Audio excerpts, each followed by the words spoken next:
சந்தோஷமா இருக்கீங்களா?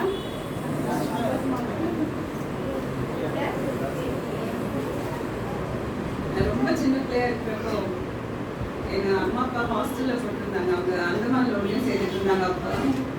அப்போ வந்து ஒரு வருஷமும் புத்தாண்டு நான் இங்கே தான் வருவேன். இது எங்க தாத்தா வீடு, இங்கே தான் வருவேன். எனக்கு இப்போ கூட நல்லா ஞாபகம் இருக்கு. நான் 9வது 10வது வகுப்பு படிச்சுட்டு இருக்கப்போ அப்போ இந்த மாதிரி வீடெல்லாம் கட்டப்படல. ரொம்ப சின்ன ஹட் மாதிரி ஒரு வீடு தான் இருந்தது. 1ஆம் தேதி காலையில் எங்கள் தாத்தா இதே மாதிரி வில்சன் அங்கிள் கூட இங்கே நிறைய பேர் இருக்காங்க. பிரதர் ராஜா இருக்காங்க. எனக்கு அது ரொம்ப அந்த பழைய ஞாபகங்கள் தான் வந்தது. காலையில் 5 மணிக்கு திட்டுவாங்க, ஏன் வரல, சீக்கிரம் சீக்கிரம் தூங்கி ஏஞ்சி வர வேண்டியதானே அப்படின்னு சொல்லிட்டு 5 மணிக்கு காலையில் 1ஆம் தேதி அந்த ஜப கூட்டத்தை நடத்தி எல்லாருக்கும் கையில 10 ரூபாய் கொடுத்து அனுப்புவாங்க. எத்தனை பேருக்கு ஞாபகம் இருக்குது? அன்னைக்கு நைட் முன்னாடி நாள் நைட்டே சில்லறை மாற்றி 10 ரூபாய் எந்த வேலையும் செய்யல. ஆனாலும் பணக்காரர் எப்பவுமே கையில காசு வச்சிருப்பாரு, எல்லாருக்கும் கொடுப்பாரு.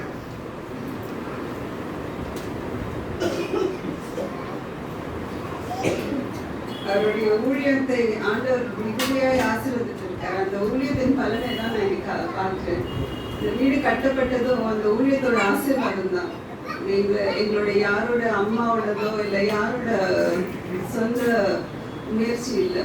ஆண்டவர் வந்து இந்த இடத்த ஆசீர்வாதமா வச்சிருக்காரு. இந்த தொகுதியில எத்தனை மக்களுக்கு ஆண்டவர் பத்தி தெரிஞ்சு ஓய்வுநாள் சத்தியத்தை ஏற்று இங்க எல்லாம் நீங்க வந்து இங்க உட்கார்ந்துருக்கீங்க அப்படின்னா அது ஒரு மனிதனோட சாக்ரிஃபைஸ், ஒரு மனிதனோட ஊழியத்தினாலதான். நம்ம எல்லாரும் அவர் மாதிரி ஊழியம் செய்த இந்த என்டையர் சிட்டியே நம்ம மாத்திடலாம்ல.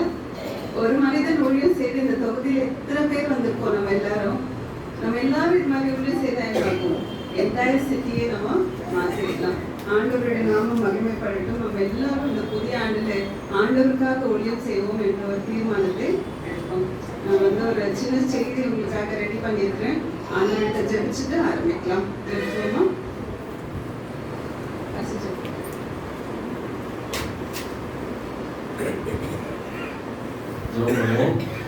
மகா உலகத்தில் வாசம் செய்து பூமியின் மண்மக்களாய் கண்ணோக்கி பாருங்கள் கர்த்தாவே. இந்த வேளையிலே டாக்டர் இளன் அவர்கள் மூலமாக தேவை செய்தி நாம் கேட்டு போகிறோம். அவர்கள் சொல்ல போயிட்ட ஒவ்வொரு வார்த்தைகளும் ஆவியாளரை கொண்டு அவர்கள் பேசவும் ஆண்டவரே எங்களுக்கு கிறிஸ்தவ வாழ்க்கைக்கும் எங்கள் ஆவிக்கிரிய வாழ்க்கைக்கும் இந்த அவசரத்துக்கு பிரயோஜனப்படவும் ஆண்டவரை எங்கள் வெள்ளப்படவும் ஆண்டவர் உதவி செய்ய வேண்டுமாச்சிருக்கிறோம். கேட்கிற எங்கள் அனைவரையும் ஆசீர்வதித்து உங்களுடைய கரம் இங்கே வழிநடத்த வேண்டுமாய் அதான் இயேசுவின் பெயரால் நல்ல பிதாவே, ஆமென். காலையில ஒரு மெமரி டெஸ்ட்.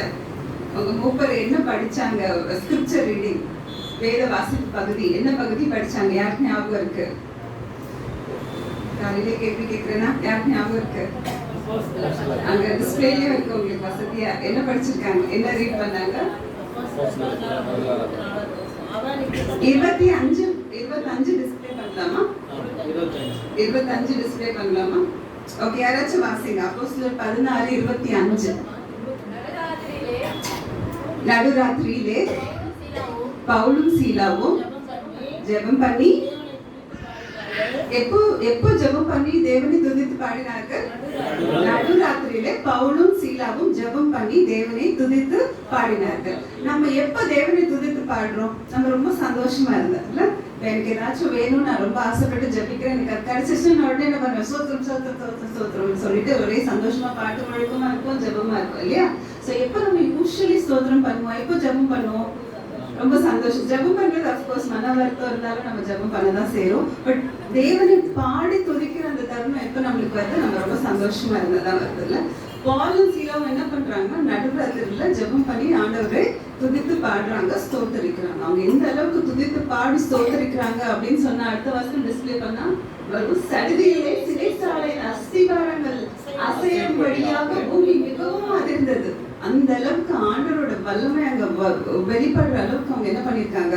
ஸ்தோத்திரித்து பாடல் பாடி ஜெபம் பண்ணிருக்காங்க. அப்ப அங்க ஒரு ரொம்ப பெரிய சந்தோஷமான ஒரு சூழ்நிலை இருந்ததா. அவங்க இவ்வளோ பவர்ஃபுல்லா ஜெபம் பண்ணி ஸ்தோத்திரம் பண்ணி பாடல் பாடுற அளவுக்கு அங்க ஒரு சூழ்நிலை இருந்தா என்ன சூழ்நிலையில அவங்க ஜெபம் பண்ணாங்க, இந்த மாதிரி ஸ்தோத்திர பாடல்கள் ஏறெடுத்தாங்கன்னு பார்க்கலாமா? இப்போ 24 டிஸ்பிளே பண்ணுங்க. 16 24 என்ன ஒரு கட்டளை விட்டாங்க. என்ன கட்டலன்னா பால் என்ன பண்ணாரு, ஒரு டீமன் பொசஸ்ட், ஒரு அசுத்த ஆவி இருந்த ஒரு சின்ன பெண்ணை என்ன பண்ணாரு, அந்த அசுத்த ஆவி அந்த பெண்ணின் உடல்ல இருந்து எடுத்து அந்த அந்த அந்த குழந்தைய சுத்தமாக்குனார். அந்த ஊர்ல இருந்த மக்களுக்கு இது பிடிக்காம அவங்க என்ன பண்ணிட்டாங்க, அவரை மார்க்கெட் பிளேஸ்ல இழுத்துட்டு போய் அவரை அடிச்சு அங்க இருக்கிற மேஜிஸ்ட்ரேட் கிட்ட கொண்டு போய் இவர் என்ன பண்ணலாம், இவர் இது மாதிரி ஒரு காரியம் பண்ணியிருக்காருன்னு சொல்லிட்டு அவரை வந்து அடிச்சு ஜெயில போட்டாங்க. ஜெயில வந்து நம்ம ஊர்ல இருக்கிற ஜெயில் மாதிரி ஃபேன், பெட்டு, சாப்பாடு அப்படின்னு வசதியா இல்லை. அது வந்து ஒரு இருட்டான அறை, அதுல காத்து கூட நுழைய முடியாது. அதுல அவங்க சும்மா ஃப்ரீயா கூட நம்மள மாதிரி உட்காரல. எப்படி தெரியுமா உட்கார்ந்துருந்தாங்க, அந்த கடைசி பகுதி ரீட் பண்ணலாமா? அவர்கள் கால்களை தொழுமரத்தில் மாட்டி வைத்தார்கள். தொழுமரம்னா என்னன்னு ஒரு நிமிஷம் உங்களுக்கு சொல்ல விரும்புறேன். ஒரு சின்ன உடன் பிளாக் கட்டை, சின்ன கட்டை. அதுல வந்து ரெண்டு ஓட்டை, ஒரு ஓட்டை மேல, ரெண்டு ஓட்டை மேல, கீழே ரெண்டு, சரிங்களா? மேல இருக்க ரெண்டு ஓட்டைக்குள்ள இந்த ரெண்டு கையும் போட்டுருவாங்க, கீழே இருக்க ரெண்டு ஓட்டைக்குள்ள ரெண்டு காலும் போட்டு. சோ அந்த மனிதர் எப்படி இருப்பாங்க, ஃபுல் நைட் என்ன பொசிஷன்ல இருப்பாங்க உங்களால இமேஜின் பண்ண முடியுதா? எப்படி இருப்பாங்க? இப்படியே தான் இருப்பாங்க. ஒரு 10 நிமிஷம் இருக்கலாம், 20 நிமிஷம் இருக்கலாம். அதுக்கு என்ன ஆயிடும், தாங்க முடியாத வலி வந்து எப்படா கையை எடுப்போம், உடம்பு ஸ்ட்ரெச் பண்ணணும்னு இருக்கும் இல்லையா? அந்த ஒரு சூழ்நிலையில அவங்க என்ன தப்பு பண்ணி இந்த பனிஷ்மெண்ட் வாங்கினாங்களா? இல்லை, அவங்க ஒரு நல்ல விஷயம் பண்ணி ஒரு மகளுக்கு வந்து ஒரு புது லைஃப் கொடுத்து ஒரு நல்ல காரியம் பண்ணி சுவிசேஷத்தை, இயேசுவை பத்தின சுவிசேஷத்தை சொல்லி இந்த ஒரு பனிஷ்மெண்ட் வாங்கி ஜெயிலுக்கு வந்திருக்காங்க. ஒரு கஷ்டமான நிலைமையில நைட்டு குளிர், அந்த ஜெயில் பத்தி நான் சொல்றேன் கொஞ்ச நேரம் கழிச்சு. குளிர், அதிகமான குளிர்ல அங்க உட்காந்துருக்காங்க, இந்த மாதிரி பொசிஷன்ல உட்காந்துருக்காங்க. அந்த நேரத்துல அவங்க என்ன பண்றாங்களா, தேவனை ஜெபிக்கிறாங்களா, தேவனை துதிக்கிறாங்களா, பாடலும் பாடுறாங்க. வல்லமையா பாடுற அளவுக்கு சதவீத ஒரு பெரிய நிலநடுக்கமே வந்து அந்த ஜெயில் கதவு திறக்கிற அளவுக்கு அவங்க என்ன பண்ணிருக்காங்க, பாடல் பாடிருக்காங்க. அந்த இடத்துல நம்ம இருந்தா என்ன பண்ணுவோம், என்னப்பா பண்ண, நானு உங்களை பத்தி போய் பிரசங்கம் தானே பண்ணேன், ஒரு சின்ன பொண்ணு சொகு தானே படுத்துறேன், எனக்கு ஏன் இந்த பிரச்சனை, அழுது புலம்பிருப்போமா? நான் கண்டிப்பா புலம்பிருப்பேன். எனக்கு ஏன் இந்த நிலைமை, நான் என்ன தப்பு பண்ணேன், நான் யாருக்கும் எந்த கெடுதல் பண்ணல, புலம்பிருப்போமா மாட்டோமா? எஸ்ல எல்லாரும், நம்ம எல்லாரும் நம்மளுடைய வீக்னஸ், மனித வீக்னஸ் என்னது, கஷ்டம் வரப்ப நம்ம என்ன பண்ணுவோம், கடவுளுக்கு ஏன் எனக்கு எனக்கே இந்த கஷ்டம், நான் என்ன தப்பு பண்ணேன், நான் டெய்லி கோயிலுக்கு போறேன், நான் ஜபம் பண்றேன், நான் தசம்பாகம் வைக்கிறேன், நான் காணிக்க கொடுக்குறேன், எனக்கே இந்த கஷ்டம், நம்ம எல்லாரும் என்ன பண்ணுவோம், புலம்புவோம் இல்லையா? ஆனா பாலிசியில அவங்க என்ன பண்ணாங்களா? நான் இன்னொரு விஷயம் சொல்றேன். பால் வந்து நியூ டெஸ்டமெண்டோட ஹீரோன்னு சொல்லுவாங்க. He is the hero of the new டெஸ்டமெண்ட்னு சொல்லுவாங்க. இன்னொரு விஷயம் சொல்றேன். இந்த கதை இப்ப நம்ம படிச்ச கதை பைபிள்ல இருக்கு. பைபிள்ல இல்லாம ஹிஸ்டோரியன்ஸ் என்ன சொல்லுவாங்க, சரித்திரக்காரங்க எழுதுறவங்க ஒரு பாலோட லாஸ்ட் டேஸ் ரெக்கார்ட் பண்ணிருக்காங்க. நான் இந்த விஷயத்தை உங்களுக்கு சொல்றேன். பாலுக்கு ஒரு 60ல இருந்து 63 வயசு இருக்கும். இயேசு கிறிஸ்து இறந்த பிறகு 64 AD, 64 கிறிஸ்து பின் 64 இந்த செஞ்சுரியில வந்து அந்த ரோமானியர் எம்பரர் பேர் வந்து நீரோ அப்படின்னு ஒரு ராஜா இருக்கார். இவர் என்ன பண்ணாருன்னா ரொம்ப ஸ்ட்ராங்கா, ரொம்ப வல்லமையா யாரெல்லாம் இயேசு கிறிஸ்துவை பத்தி அவருடைய ஊழியத்தை சொல்றாங்களோ, அவருடைய நாமத்தை பறைசாற்றுறாங்களோ, இங்க எல்லாரும் என்ன பண்ணிட்டு இருந்தாரு, கொலை பண்ணிட்டே இருந்தாரு. பாலுக்கும் இவருக்கும் ஒரு பர்சனல் பகை இருந்தது. ஃபர்ஸ்ட் டைம் அப்போஸ்தலர் பாலை கூப்பிட்டு சொல்றாரு, இதுக்கு மேல நீ இந்த மாதிரி பிரசங்கம் பண்ணக்கூடாது அப்படின்னு சொல்லிட்டு வீட்லயே சிறைசாலையில வச்சிருக்காரு. அவரோட சொந்த வீட்லயே சிறைசாலையில வச்சிருக்காரு. 2 வருஷம் அப்படி இருக்காரு.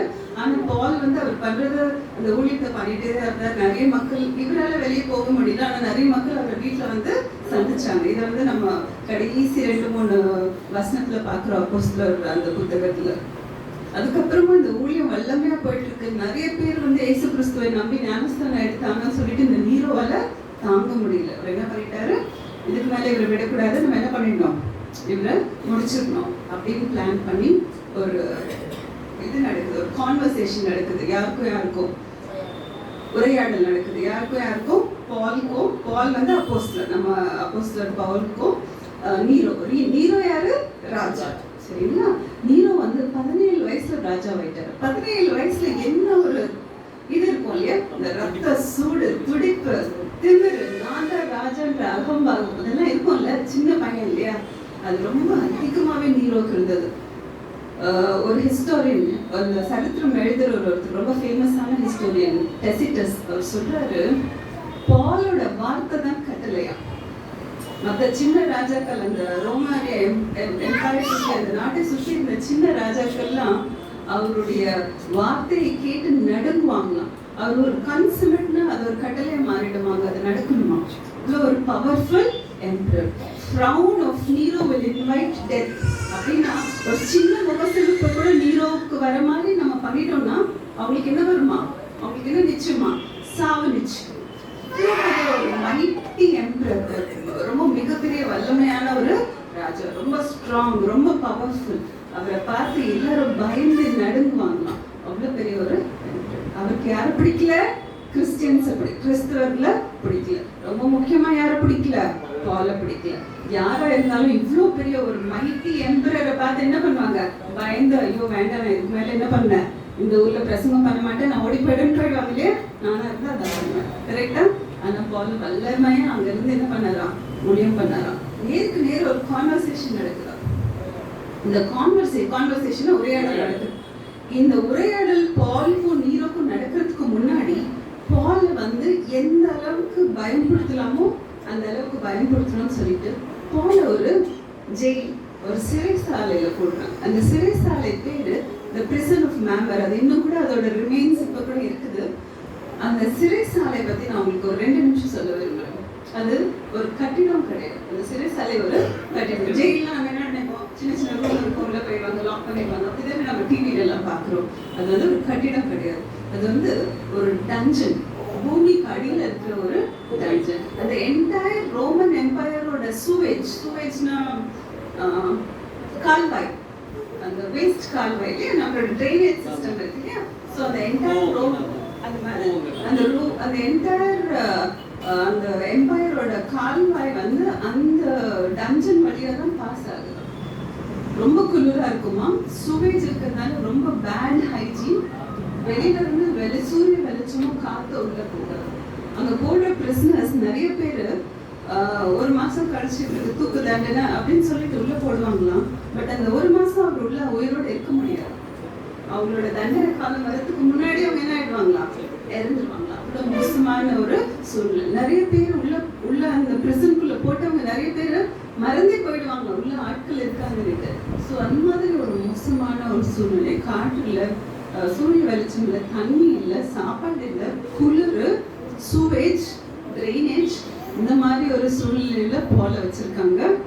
அவர் வந்து பயந்து அவரை எப்படியாச்சும் கன்ஃபெஸ் பண்ண வைக்கணும். இனிமேல் நான் இயேசு கிறிஸ்துவை பத்தி என்ன பண்ண மாட்டேன், பேச மாட்டேன், இனிமேல் நான் ஊழியம் செய்ய மாட்டேன், அவரை கன்ஃபெஸ் பண்ண வைக்கணும்னு சொல்லிட்டு இப்படி ஒரு பிரசன்ட் அவரை கொஞ்ச நாள் வச்சுட்டு இப்போ அவர் நிற்கிறார் நீரோ முன்னாடி. நீரோக்கு என்ன வயசுன்னு சொன்னேன், 17. இப்போ ஒரு 20-22 இருக்கும் போல, 4-5 இயர்ஸ் ஆயிடுச்சுல, 22 வயசு இருக்கும். பாலோ ஒரு வயசான மனிதன். என்ன வயசு தெரியுங்களா அவருக்கு? இந்த ஃபேஸ் டு ஃபேஸ் கான்வர்சேஷன் எடுக்கிறப்போ சம்வேர் 60லேருந்து 65 ஒரு வயதான மனிதன். ஆல்ரெடி இது மாதிரி ஒரு இடத்துல இருந்து அவர் வந்திருக்காரு. ரொம்ப சிக்கா வீக்கா இருக்காரு, சாப்பாடு இல்லை, தண்ணி இல்லை, இருக்காரு. கான்வர்சேஷன் நடக்குது. யார் ஜெயிப்பா நீங்க நினைக்கிறீங்க இந்த ஒரு உரையாடல? ராஜா தானே ஜெயிக்கணும்.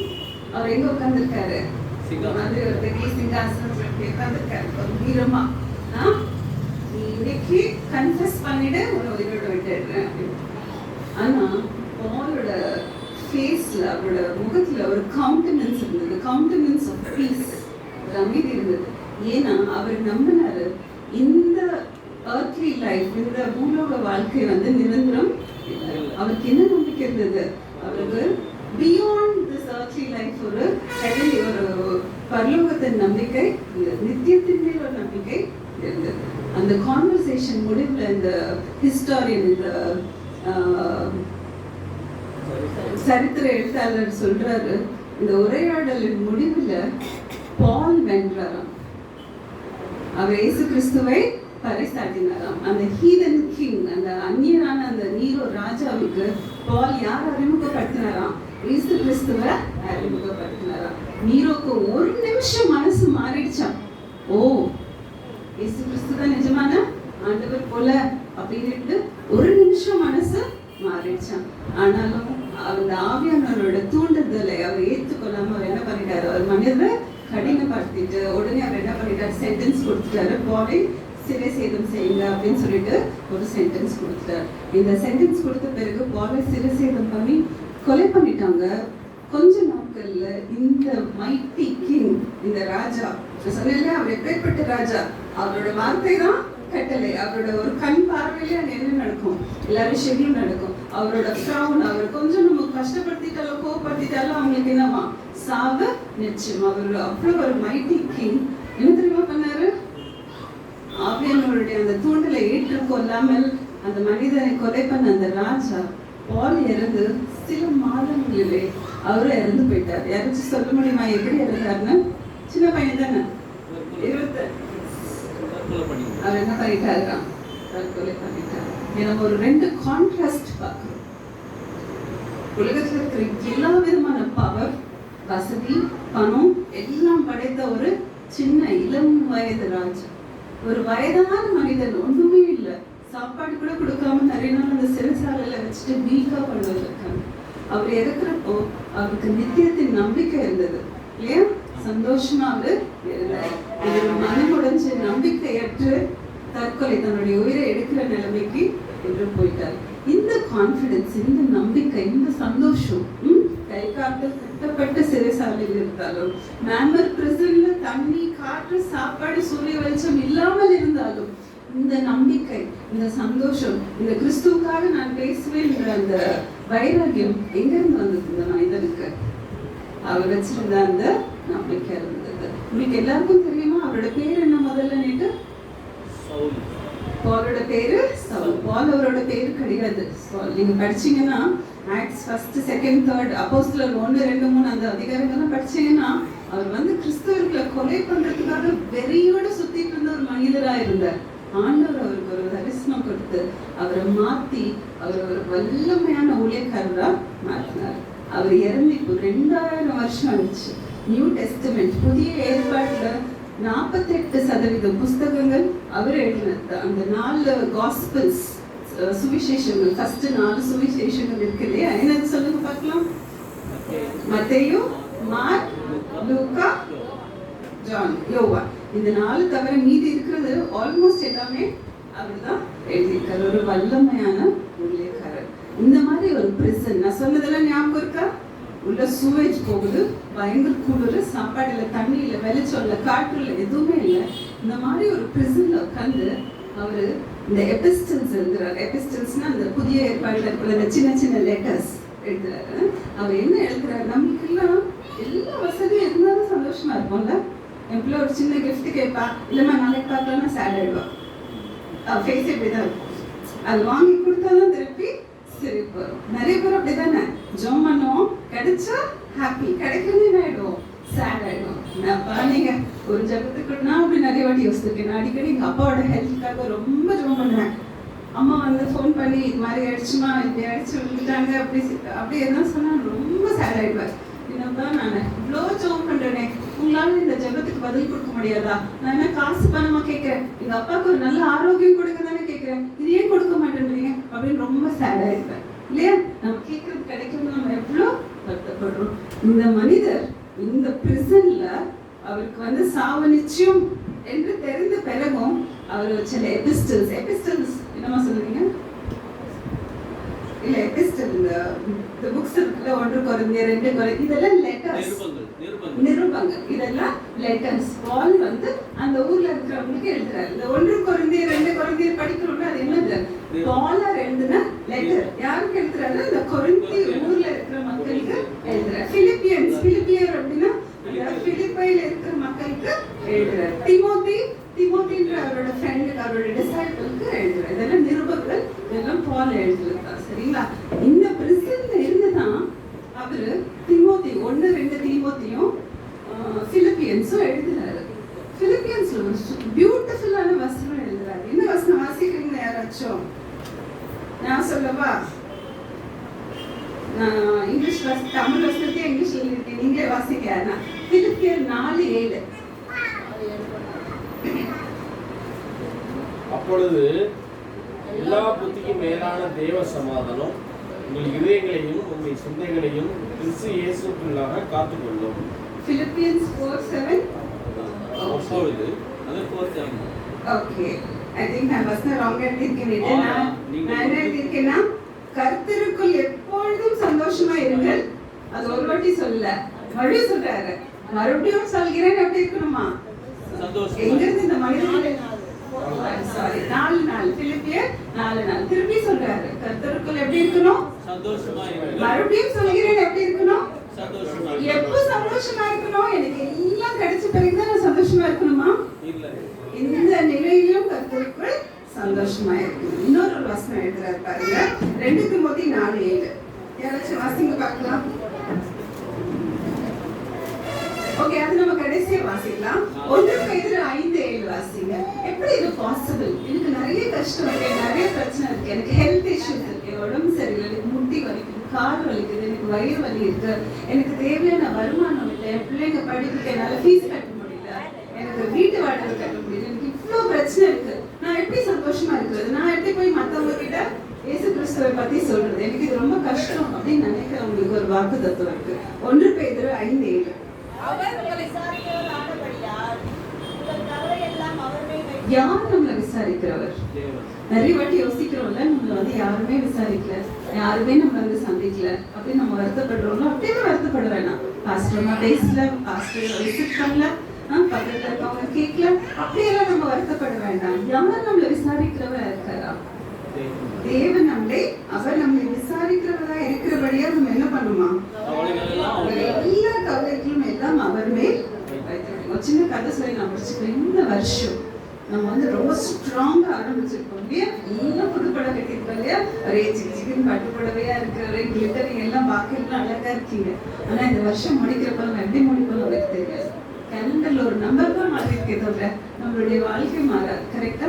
அதே போராட்டங்களை நம்ம சந்திக்கணும். எப்படி நம்ம கிறிஸ்துவ வாழ்க்கையை ஆரம்பிக்கிறோமோ அதே மாதிரி ஸ்ட்ராங்கா நம்மளுடைய கிறிஸ்துவ வாழ்க்கையை நம்ம முடிக்கணும். சின்ன கதை சொல்லி நான் முடிச்சு கொள்கிறேன். ஒலிம்பிக்ஸ் எல்லாருக்கும் தெரியும். ஒலிம்பிக் கேம்ஸ் 4 வருடங்கள் ஒரு முறை நடக்கும் இல்லையா? ஒரு வாட்டி ஒரு ஊர்ல நடக்கும். ஒலிம்பிக் கேம்ஸ் ரொம்ப ஃபேமஸானது ரன்னிங். அத்லெட்ஸ் பார்த்துருப்பீங்க, டிவில எல்லாம் நிறைய டிஸ்பிளே பண்ணுவாங்க. ஸ்பீடா ஓடுறாங்க. டான்சானியால இருந்து ஒரு அத்லெட், அவர் பேர் ஸ்டீஃபன் அக்வர். உண்மையான சம்பவம். 1968 நடக்குது. இவர் பயங்கரமா 6 மாதங்களாக கடினமாக பிராக்டிஸ் பண்ணி உழைச்சு இந்த ஒலிம்பிக்ஸ்க்கு வந்திருக்காரு. இவர் வரப்போ அவருடைய நாட்டுல டான்சானியா அப்படின்றது சவுத் ஆப்பிரிக்கால இருக்கிற ஒரு சின்ன நாடு. ஸோ அந்த ஊர் மக்கள் எல்லாம் இவருக்கு நிறைய கிஃப்ட்ஸ் கொடுத்து இவரை ரொம்ப என்கரேஜ் பண்ணி, இந்த நாட்டுக்காக நீங்க என்ன கொண்டு வரணும், ஒலிம்பிக்ஸ்ல இருந்து மெடல் கொண்டு வரணும்னு சொல்லிட்டு இவரை ரொம்ப ஊக்கப்படுத்தி நிறைய பேர் நிறைய கிஃப்ட்ஸ் கொடுத்து ஊக்கப்படுத்தி அனுப்பிச்சிருக்காங்க. சரிங்களா? இன்னும் பயங்கரமா பிராக்டிஸ் பண்ணியிருக்கிறாரு. நல்ல ஒரு பிராக்டிஸோட ஒரு நல்ல கான்ஃபிடன்ஸோட அந்த கேம் நிற்கிறாரு. இந்த கேம் ஸ்டார்ட் ஆயிடுச்சு. இந்த விசில் ப்ளோ பண்ணாங்க, எல்லாரும் ஓட ஆரம்பிச்சிட்டாங்க. இது 2.6 மைல் ஓட்டம். 2.6 மைல்ஸ்னா ஆல்மோஸ்ட் 4 கிலோமீட்டர் வரும்னு நினைக்கிறேன். ஓகே, இங்க இருந்து பூக்கடை வரைக்கும் ஓடணும்னு சொல்றாங்க அவங்க எல்லரையா. ஓகே, ஸோ ஓட ஆரம்பிச்சுட்டாரு. இடையில என்ன ஆயிடுச்சு, கொஞ்சம் தூரம் ஓடின பிறகு அவர் காலில் ஒரு ரொம்ப மோசமான கிராம்ப், சதைப்பிடிப்பு வந்துருச்சு. அவரால் ஓட்டத்தை கண்டினியூ பண்ண முடியாத அளவுக்கு அவர் என்ன ஆயிட்டாரு, அந்த இடத்துலயே கீழே விழுந்துட்டாரு. அவர் பின்னாடி இருந்தவங்க எல்லாம் என்ன பண்ணிட்டாங்க, போயிட்டாங்க. ரொம்ப மனசு கவலையாயிடுச்சு. இவர் 6 மாசமா பிராக்டிஸ் பண்றாரு. இவருடைய என்டையர் நாடு இவரை நம்பி இருக்கு, அந்த மெடலை கொண்டு வருவாரு நம்பி இருக்கு இல்லையா? மனசு உடைஞ்சு போயிட்டாரு. என்ன பண்ணணும்னே தெரியல. அவர் கண் பார்வையிலன்னு அவருடைய அந்த சக போட்டியாளர்கள் எல்லாம் என்ன பண்றாங்க, முன்னாடி ஓடி போயிட்டாங்க. கொஞ்ச நேரம் பார்த்தார், ஒரு 5 நிமிஷம் 10 நிமிஷம் 15 நிமிஷம் அந்த கிராம்ப் போயிடுச்சு. அந்த கிராம்ப் போயிடுச்சு. ஏஞ்சி ஓடலாம்னு ஆரம்பிக்கிறாரு, அவரால் ஓடவே முடியல. அப்புறம் என்ன ஆயிடுச்சு, நொண்டி நடக்க ஆரம்பிச்சிட்டேன். நொண்டி நடக்க ஆரம்பிச்சிட்டேன். அங்க ஓடி போய் அந்த first prize, second prize, third prize எல்லாம் வாங்கிட்டாங்க. எல்லாரும் தெரியும் இல்லையா, மீடியா போட்டோஸ் எல்லாம் எடுத்து இந்த மக்கள் கூட்டம் எல்லாம் கலைஞ்சிருச்சு. ப்ரைஸ் எல்லாம் டிஸ்ட்ரிபியூட் பண்ணிட்டாங்க, எல்லாம் முடிஞ்சிருச்சு. அந்த ஸ்டாப் ஃபினிஷ் பாயிண்ட்ல இப்ப யாருமே இல்லை. சும்மா ஒரு 4-5 பத்திரிகையாளர்கள் அப்படியே சொல்லிட்டு இருக்காங்க. இவர் நொண்டி பொறுமையா நடந்து கடைசி மனிதனா அங்க வர்றாரு. அந்த ஃபினிஷ் லைனுக்கு ஃபினிஷ் லைன்னா என்னது? முடிவு கோடு. அந்த ஃபினிஷ் லைனுக்கு வர்றாரு. அங்க இருக்கிற ஒரு 4-5 பத்திரிகையாளர்கள் இவரை பார்த்து இவரை ரெக்கக்னைஸ் பண்ணி, இவர் அந்த டான்சானியா நாட்டு அத்லெட் தானே, வீரர் தானே, எல்லாம் முடிஞ்ச பிறகு இந்த மனுஷன் ஏன் ஓடி வர்றாரு? கிராம்ப் வந்து பேசாம வீட்டுக்கு போக வேண்டியதானே, எங்கேயாவது ஓடி வரணும், எல்லாம் முடிஞ்சிருச்சு, இவர் யாருமே இல்லை, எப்பயும் வர்றாரு அப்படின்னு சொல்லிட்டு இவர் போய் இன்டர்வியூ பண்றாரு, பேட்டி அடிக்கிறார். எல்லாம் முடிச்ச பிறகு ஏங்க கடைசியா 1 மணி நேரம் கழிச்சு நடந்து வரீங்க அப்படின்னு கேட்குறேன். என்ன தெரியுமா சொன்னாரு? என்னுடைய நாட்டு மக்கள் ஆரம்பிக்கிறதுக்காக மாத்திரம் என்ன அனுப்பல, நல்லபடியா முடிக்கணும்னு அமைச்சிருக்காங்க. இந்த கிராம்ப் வந்து என்னால ஓட முடியலதான், ஆனா என்னுடைய நாட்டு மக்களுக்காக நான் என்ன பண்ணணும்? அட்லீஸ்ட் முடிக்கணும். நான் வந்து அந்த முடிவு கூட சொல்லணும். நம்ம எப்படி ஆரம்பிக்கிறோம் அப்படின்றது முக்கியம் கிடையாது. நம்ம என்ன பண்ணணுமா? நம்மளுடைய ஓட்டத்தை முடிக்கணும். இது தாத்தா பாட்டி 2 பேரும் ஒரே கல்லறையில் இருக்காங்க. அவங்க கல்லறை மேல நான் இந்த வசனத்தை தான் போட்டிருக்கேன். வாசிக்கலாமா? 2 தீமோத்தி 4:7. யாராச்சும் வாசிங்க பார்க்கலாம். 2 தீமோத்தி 4:7.